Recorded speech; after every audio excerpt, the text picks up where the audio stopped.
Welcome to the introduction and demonstration of the HamSphere 4 mobile app. So I might contact. I didn't think would be possible on this, but yeah, got the QSL code to prove it. Now, with the introduction of the mobile app, you have the ability to take HamSphere 4 with you wherever you go. Out of the box, HamSphere 4.0 comes with the screen you see here. It's a virtual 2-meter and 70 centimeter portable radio. If I push the push to talk button, which is at the bottom, the little button with the microphone on it, I will transmit my simulated 70 centimeter signal, and it will get picked up by this repeater. And then at that point, I could transmit, see if anyone else is on frequency, and start having a conversation. And just like with real radio, everyone else on frequency would hear us. But HamSphere 4 mobile app is so much more than this. If you swipe the center of this screen, it will move you from this default VHF UHF transceiver to a whole new world. I now move to the HF VFO. This has now given me access to the virtual ionosphere that is the wonder of HamSphere 4.0. Everything from the 160 meter band to the 10 meter band. You have adjustable audio filters, a tuning knob to tune you through the band. The plugins that are available for you to customize your HamSphere 4 mobile radio are going to grow over time. This is a demonstration of just some of them. You can either swipe left or right to change plugins, or you can use the bar at the bottom, the push-to-talk bar. You can tap to the left of it to go to the plugin to your left, or to the right of it to go to the plugin to your right. And this is the next plugin. It's called the Waterfall.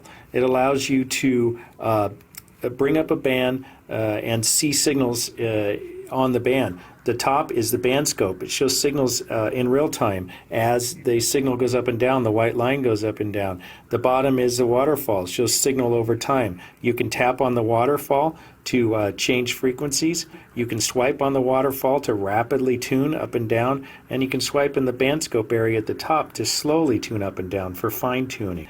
The next plugin is the Logbook. Just like with real ham radio, once you make a contact with someone, you're going to want to put them in your logbook. The next plugin I want to show you is what's called the DX monitor. It's used for both monitoring your outgoing signal and also for sending spots, and that will go onto the DX cluster, which I'll show you later. Here's the antenna selector. This is a great thing about HamSphere 4. It's simulated HF radio that takes into account propagation like sunspot numbers, time of day, your location on the globe, but also antenna characteristics, realistic antenna characteristics. This is a list of antennas. The ones in white are ones that I have. The ones that are grayed out are ones that I don't have yet. If you click on one of the gray ones, again, it'll take you to the HamSphere 4 mobile shop. Some antennas are fixed wire antennas. All of these are ones that you could take with you and set up on a mountaintop or whatever.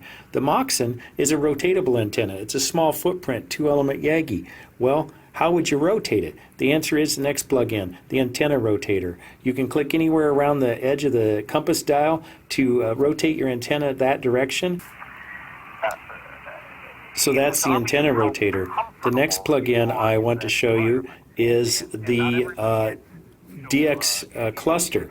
This is where the stations that got spotted by that DX monitor plugin I showed you, where you could enter the spots, this is where they show up. The next plugin I want to show you is the Oscilloscope. As you can see here, it's showing me the received audio from this particular station.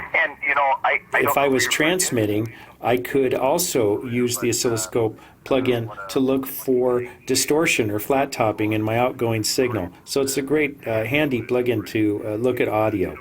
The last plugin is the plugin organizer. This is how you set your customizable, wonderful HS4 mobile rig to be like you want. So let's say, for instance, that I decide I actually want the DX cluster up next to the waterfall. I could hold down on the DX cluster line until it turns red and then tap where I want it to go. I want to exchange it with the logbook, so I'll tap on the logbook. Now the DX cluster is next to the waterfall. It's ultimately customizable. It's based on the plugins that are available. And as I said, if it was just the VHF, UHF, worldwide communication, that would be enough. But it's got all this HF world too. It's fantastic, and it goes with you wherever you go, with your phone, with your cell signal. This is the HamSphere 4 mobile app.